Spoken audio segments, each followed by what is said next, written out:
Good afternoon. Hello, hello. Okay. Give me a moment and we're going to cam up and get this live started.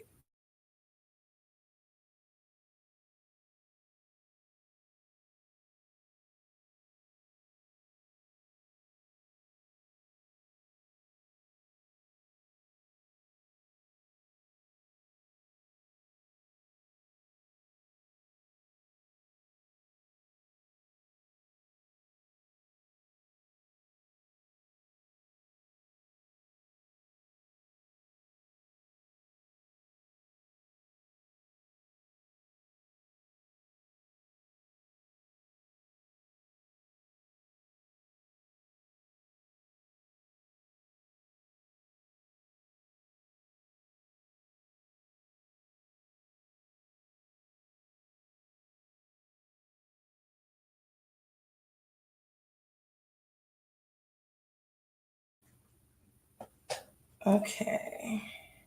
Hey, Shanae. Hi. So I'm getting my notes together and we'll get started. All right. Today in this episode of CHIRAQ, we're talking about Yummy Sandifer, Robert Yummy Sandifer. So we're gonna get right to it. So Robert Sandifer, also known as Yummy, that's what we'll be referring to him throughout the video as is Yummy. He was born on March 12th, 1983.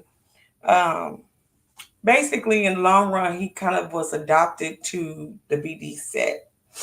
Um, and that's the Black Disciples. Now, the events that happened around him got big media press. He was even on the cover of Time magazine, and the title of the cover was, and this was in September 1994, it was titled Too Young to Be Killed, Too Young to Kill. No, so young to kill and so young to die. Sorry. So Yummy was the youngest child to 9 children.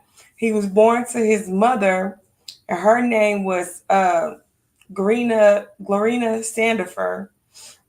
She was a prostitute and she was also a drug addict. She had been on drugs for many years. She had been arrested over 30 times because of these things. Um, you could probably just imagine what Yummy's life was like at home with his mother. Um, so it probably was pretty rough. So a social worker basically that was overseeing Garena and all her kids, which Yummy was included, was saying that she was not even capable of taking care of herself properly, let alone taking care of her very fast growing family. She had 9 children. And like I said, Yummy Sandifer was the youngest of the 9. Now, he was taken away and given to his grandmother. And that situation wasn't much better. Uh, Yummy was abused since he was a baby, and this is on record. He has said to have been known by social services by name. He had cigarette burns to his arms, neck, and face. Also, a lot of extreme bruising from the abuse and being beaten. Now, I'm gonna show you a clip of his mother. Now, this clip of his mother is actually after Yummy passed away, and I'm gonna share it with you. And also, I will say that when he was with his mother, the people in the neighborhood said that he was a really good kid and he was really smart. He liked to experiment. He even like put bikes together, all type of stuff. So I'm gonna show you his mom. One sec. All right, let's get to this video. Oh. Now,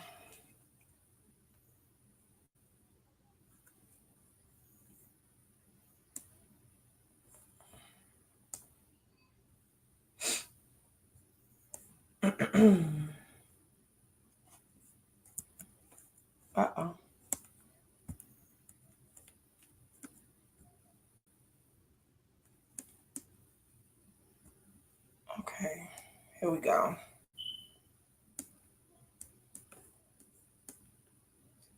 This is Yummy's mother. He was a kid? Yeah. When you say how old was he? He was 11. 11. What was he like when he was a little kid? He was a sweet little kid. And he wasn't violent, and he wasn't bad. The way they talking about now, that's not true. It's not true. Like when you say, every time somebody says something, they change it around. He was this and he was that, and I know that he was not. If I was to see this young man on the street, I've never seen him, right? What would I see? What did he look like? I'm doing good, thank you. Was he a tall fellow? No, he was this short. He was very short. To be his age, he was real short. Was he a bright fellow? Was he a smart guy? Yeah, he was very bright and very smart. He can draw, he can read, he can write. What kind of food did he like? I mean, was he... Okay, so you seen that was his mother speaking about him and saying that he was a bright child and he was very tiny, even small for his age, even though he was only 11 years old. Now, people in the neighborhood, when he lived with his mother, said the same thing that Hi J Truth said, and Hi Q Dog said the same thing uh that his mother was saying, that he was very smart. Hi Dad. He was really smart, and he was a very respectful young man. He was a yes ma'am, no ma'am type of young man. And they said it almost felt like he was overcompensating and being very sweet because he just wanted love, which was very heartbreaking to read those interviews from those people saying that they just felt like he just wanted anybody to love on him. He was just a baby. But they say he was a sweet, well-mannered, no, well-mannered boy. And when he got to his grandmother's house, that's when his reputation changed.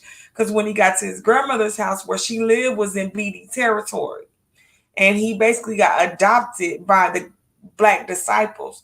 So I'm going to show you the difference in how his neighbors, when he moved with his grandmother, how they spoke about him compared to the interviews that are written about him from his neighbors that lived near him when he lived with his mother. Now, this is what people said about Yummy Sandifer when he became a baby gangster, as you will, a black disciple. So his reputation went from the little young boy that liked to invent things, liked to fix bikes, was good at reading and writing, was a like to draw, those things like that. We go from that to this.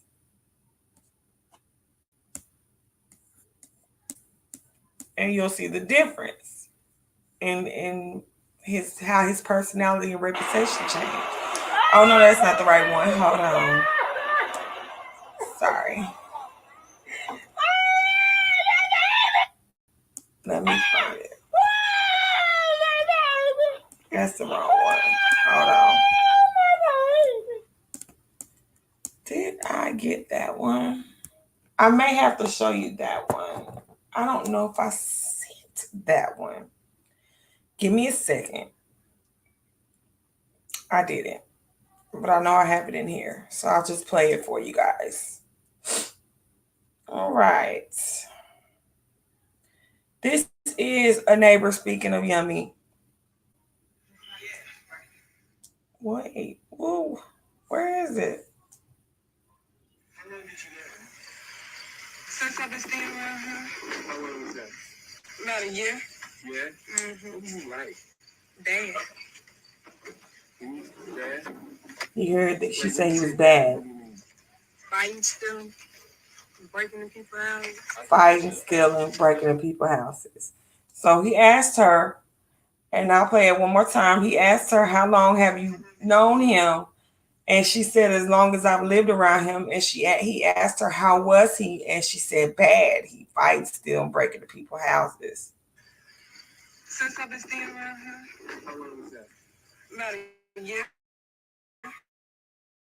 Yeah? Mm-hmm.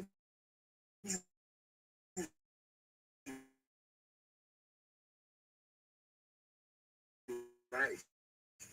bad.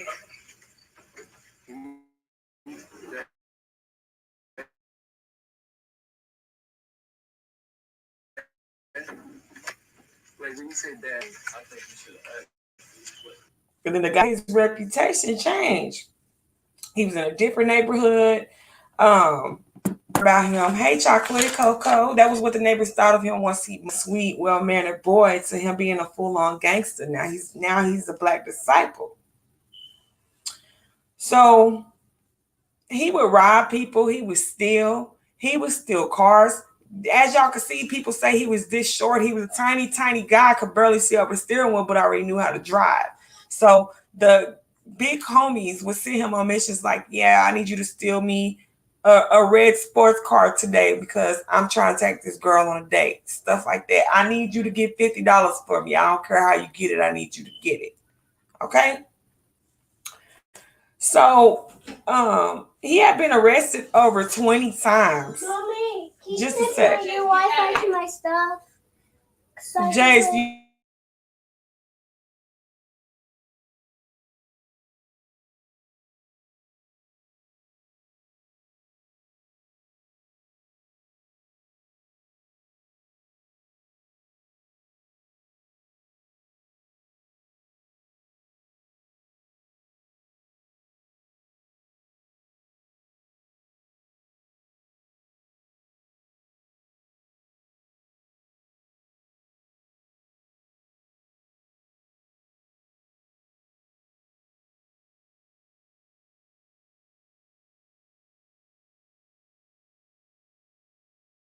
I didn't even realize I was muted.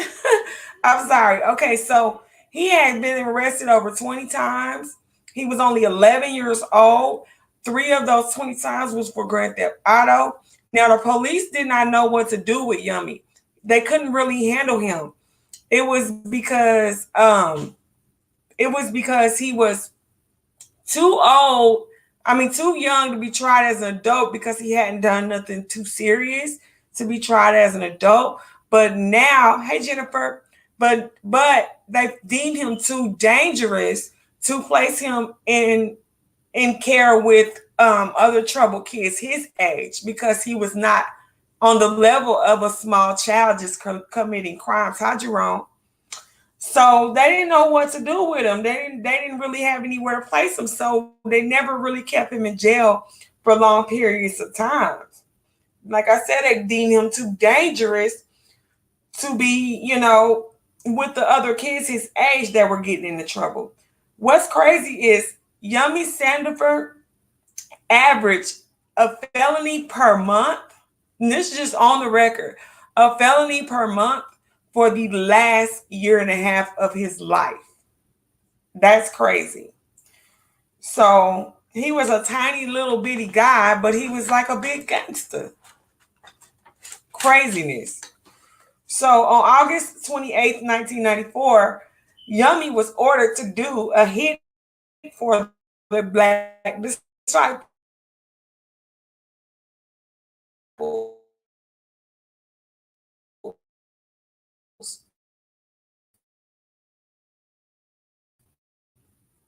Sorry about that. Several people that were struck by bullets were children. One of the children that was struck by the bullet was um, Siobhan Dean, and unfortunately, she did not survive that. So now Yummy had became a killer. Now the word began to spread very fast about what had happened, and then the Chicago PD manhunt began. So he was being hid by gang members, by black disciples. He fled to one of his neighbors' houses. Now, this is crazy. He talked to his grandmother. He called his grandmother. He talked to his grandmother on a payphone. He was scared for his life, but he wasn't old enough. Hey, crazy, sorry, Crazy T 5000. He was too young to even understand the capacity of what he had done. He was confused and he was very scared. And mind you, he had been ordered by these big gangsters to do. He knew that he was to do whatever they said he had to do. So now he has committed this murder and now he's scared for his life. He's talking to his grandmother on the phone, and he's telling his grandmother, I'm scared and I just want to come home. I don't want to be with these people no more. His grandmother was really worried for him. He fled to a neighbor's house. He phoned his grandmother's from the, hey, y'all, be quiet, please. He phoned his grandmother from the neighbor's house. No, he went to the neighbor's house. He wanted to phone his grandmother, but he asked the neighbor to pray with him first. So the neighbor proceeded to pray with Yummy Sandifer, lay hands on him, pray with him. And then when the neighbor went to the other room to try to contact his grandmother, when she came back, he was gone. He had just disappeared. So nobody knew where he was. His grandmother was worried, sick. So this is where Craig and David Hardaway, brothers, they come into the picture. These were also younger black disciples. They were 14 and 16 years old. They were given orders from the black disciples to take care of Yummy. Yummy had told his grandmother he wanted to turn himself in. Hey, Raw. Hey, Prayed Up. He wanted to turn himself in. So the BDs did not want this little kid to get pressed by these police and then their name's going to get brought up. They didn't want to risk him snitching. So that's when they got in touch with the Hardaway brothers, Derek Hardaway, which was 14, and Craig Hardaway, who was 16. Now, Craig Hardaway was going to do the crime. And because Derek and Craig were so close, his little brother did not want to leave his side. So he wound up being China White. He wound up being the driver. So they went to Yummy and they told him that they were going to take him somewhere safe. They were going to take him to a safe place. So they proceeded to put baby Yummy Sandifer, 11 years old, in the car, a 14 and 16-year-old. 14-year-old Derek is driving, 16-year-old Craig is in the passenger. They put him in the car and they went to where did they go? They went to a railroad underpass on South Dolphin Avenue in 1800. And when they got there, they ordered him out of the car, forced him to get on his knees, and shot Yummy Sandifer execution style in the back of the head. Now, the person that did the shooting was the 16-year-old Craig. Okay, Derek was just a getaway driver. So it was really emotional. I'm going to show you guys the clip from his burial, from Yummy's burial. Mind you, this baby was 11 years old and he was executed by a 16-year-old. And these grown ass gangster men did this and ordered this, had these kids killing kids. And let's not forget that Siobhan was a innocent bystander, was not part of the hit, and she was her life was also taken as well. So we're gonna play this.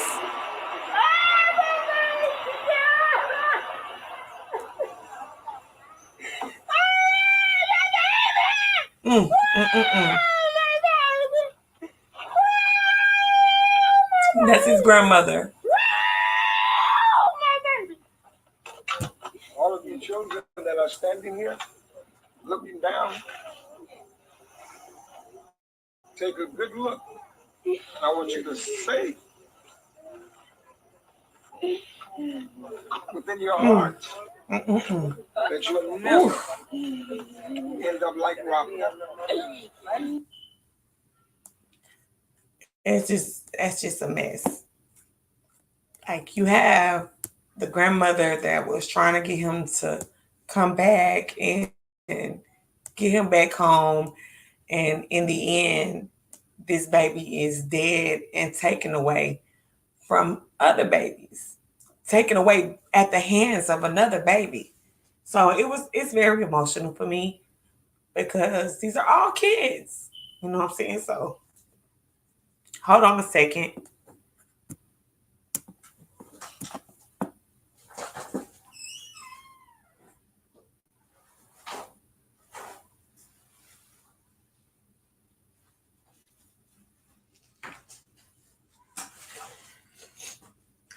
Hey, Mr. Asai. Hey, Pazar. Hey, Royalty. Hey, Prayed Up. That's just devastating.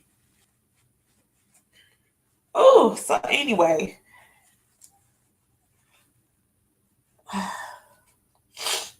so over 400 people ended up attending his funeral, and it made public headlines. It was on the cover of Time magazine, so it was really a big deal. It just tears me up to know that stuff like that happens. These adults have these babies, a baby that was like failed by the system. His mama had more kids than she could handle. His grandmother tried, but she was not living in a very good area. She lived where she could afford, and that's when those guys got a hold to that baby. So anyway, it's very heartbreaking for every party involved for me. These are like babies. So this brings us to the Hardaway brothers. They were taken into custody right after this death occurred, right after this murder occurred. They were taken into custody. 8 months later, they were both convicted of Robert Yummy Sandifer's murder. 16-year-old Craig, who was the one that pulled the trigger, got 60 years for murder. 16. And 14-year-old Derek got 45 years in prison for being a getaway driver. So I'll end it out with showing you what the brothers had to say. Um, Now these guys are well into their 40s, and they still haven't even finished half of their sentence. All right, so this first is Craig.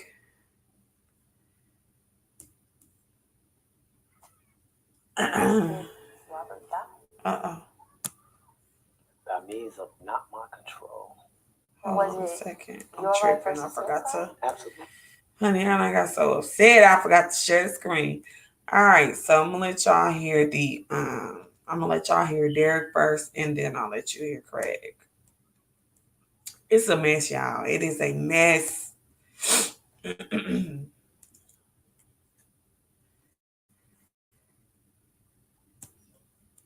It's products of their environments. Robert died. That means it's not my control. And was it your life versus his life? Absolutely. You thought it was that simple. So I'm gonna play that one more time. She asked him, why did Robert die? That means of not my control. And was it your life versus his life? Absolutely. You thought it was that simple. So you heard him say it was his life versus Yummy's life. And here is what the brother said. Know that he actually took me home, and I can just feel someone right. So when I asked him what's going on, and he told me everything, I refused to let him go by himself. I should have been more of a big brother to get out. All right. I'll play that clip one more time. Know that he actually took me home, and I can just feel someone right. So when I asked him what's going on, and he told me everything, I refused to let him go by himself. I should have been. So he's basically saying, I knew something was wrong. I asked him what was wrong.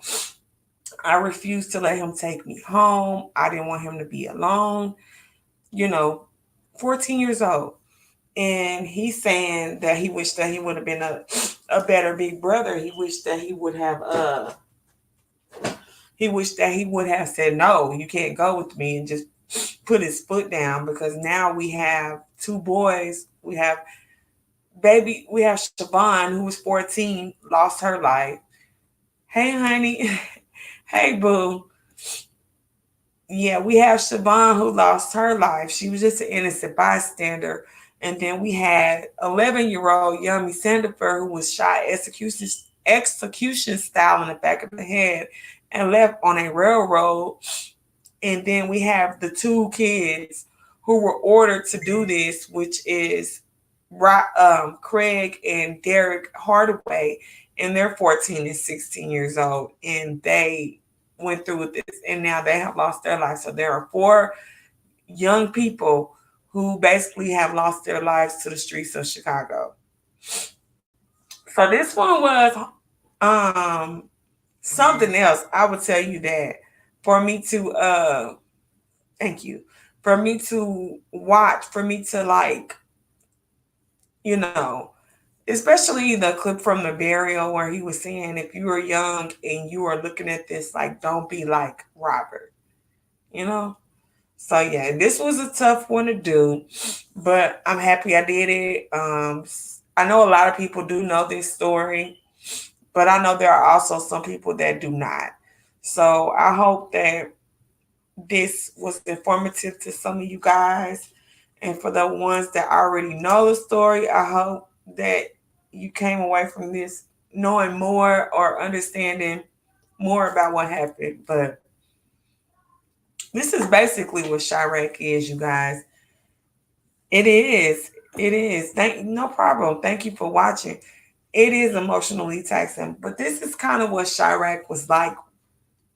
It's still bad, but it's not as bad as it used to be.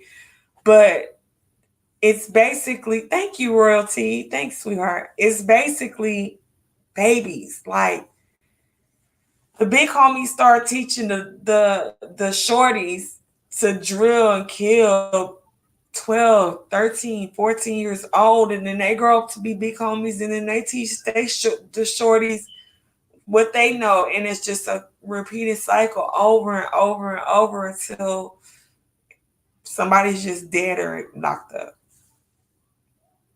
And it's really, really sad. So this was episode 6 of the CHIRAQ series. This was Robert Yummy Sandifer, the baby gangster. The next episode will kind of hold hands with episode 5. I wanted to go ahead and get this one out the way. So now we're going to be doing the life and death of FBG Duck, and then that's going to be for episode 7. And then we're going to do maybe, well, not maybe, we're going to do a deep dive into the indictment of the people from O Block for FBG Duck's murder. And we're also going to do a little conspiracy. We're going to do a little speculation because I strongly believe that if King Von were alive, he would also be indicted along with those other 5 members from O Block. So we'll get into that. That will be sometime this week. I don't know exactly what day. I'm going to shoot to do it in the next 2 or 3 days, but definitely by this weekend. Yeah, they are. And you know what's so crazy is they started moving a while ago. They moved and then they'll move to like Milwaukee and places that are close by, Indiana. And then that area those areas are already poverty stricken, and then they just carry it on and they leave, and then some good people leave to get away, but then you also have the gang members that commit crimes and leave to get away, and then they go and commit crimes elsewhere. So it's crazy. It is crazy. So if you guys don't know, the first episode of this, if you didn't catch it, was O Block versus Tuckerville. Please check that out. The second episode, what did I do in the second episode? I believe I did. Oh, I did. I know I did KTS Vaughn. I did 051 Melly the Grave Digger. I did O Block versus Tuckerville. So y'all could check those out. I did T Roy. Episode 4 was T Roy, Heart of O Block. And then episode 5, which was one of my favorite to research, was the Get Back Gang. And that was the one before this one. So y'all, please, if you enjoyed this one, please watch the prior ones. They're not as sad as these, but they all are sad because it's always just people passing away, meaningless shootings and killings and people losing their life. It's crazy that if you're 30 years old and you're in the gang culture in Chirac, you're an OG. You're considered an old person. 30 years old is in Dallas is you not even in your prime yet. So it just makes you kind of feel for those that have to grow up in that environment, because a lot of these people are just simply products of their environment, and it's so unfair and it's so sad. But it also makes you grateful if you did not grow up in an environment like that. It makes you very, very grateful to not have had to go through those struggles as a kid. Only thing I had to worry about was, getting my papers in on time and getting good grades. And I did have a bit more difficult life than most teens, because by the time I was 16, I was a mother. But all I had to worry about was going to school, going to work, taking care of my baby. That's all I had to worry about. I didn't have to worry about friends getting killed and losing their lives. I didn't have to worry about, I mean, for God's sakes, when I was doing the Tuckerville versus O Block, I seen a story where a woman that has 5 kids and was pregnant with another kid, hey Nikki, just came on the news and mourned her friend's death. And she was killed for that while she was pregnant, mother of 5, killed on dead Ryan. That's crazy to me. So it just makes you feel blessed to not, if you grew up in an environment like that, it's kind of, if you know type of thing. But from the outside looking in, I just cry for those people, and I just thank God that I didn't have to be raised in that type of environment, and neither does my children, because it could be different for me. It could have been different for me. It could have been different for them. And for a lot of people, they live through that. And I just salute to all of the people that lived through it, staying away from it, because I know it was everywhere.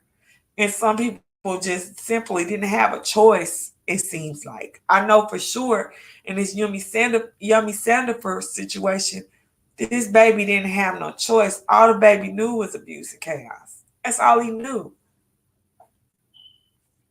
His grandmother tried, but essentially taking him and trying to take him away from the abuse basically put him in an environment where he was preyed upon by older gang members, by older Black disciples. And in turn, he wound up taking a life. And because they were so scared that he was going to snitch, because the baby was scared, the baby didn't understand the severity of what he did. The baby was ready to turn himself in.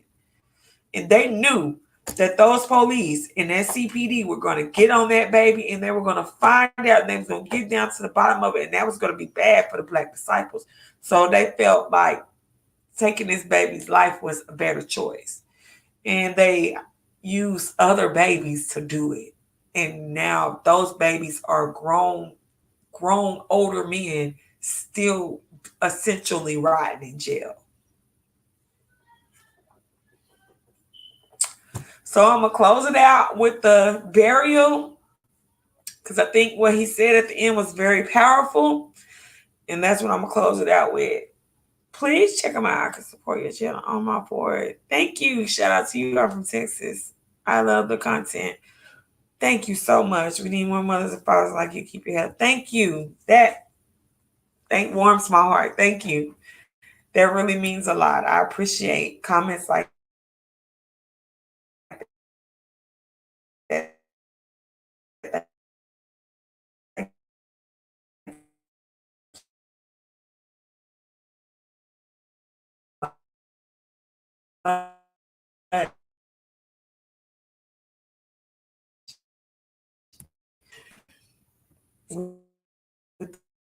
The funeral service. My parents moved from Chicago early. I thank God we're able to get you away from there. I just thank God for that, because I keep on freezing. We don't know if what could have happened. You could have been one of those innocent bystanders that just like Siobhan. She wasn't a part of a gang. She was just there. All right, I'm gonna close it out with the burial of Robert Yummy Sandifer, and rest in paradise to that baby. I know he was a common thug.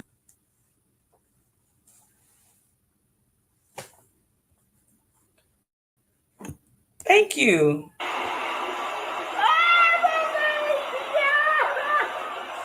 That's heartbreaking.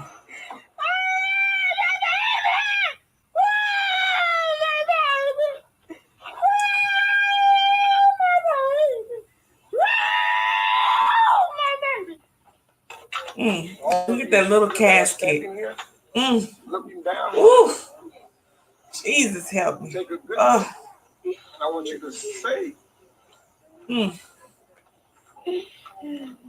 within your heart Hey, Harley. that you'll never end up like Robert. That's just take a lot out of you, honey. So I know simply, hey, Jesus help us. Yes. Until next time, we'll be back to talk about LBG Duck, and that one hurts my heart too, because a lot of these stories that I tell y'all is essentially killers killing killers.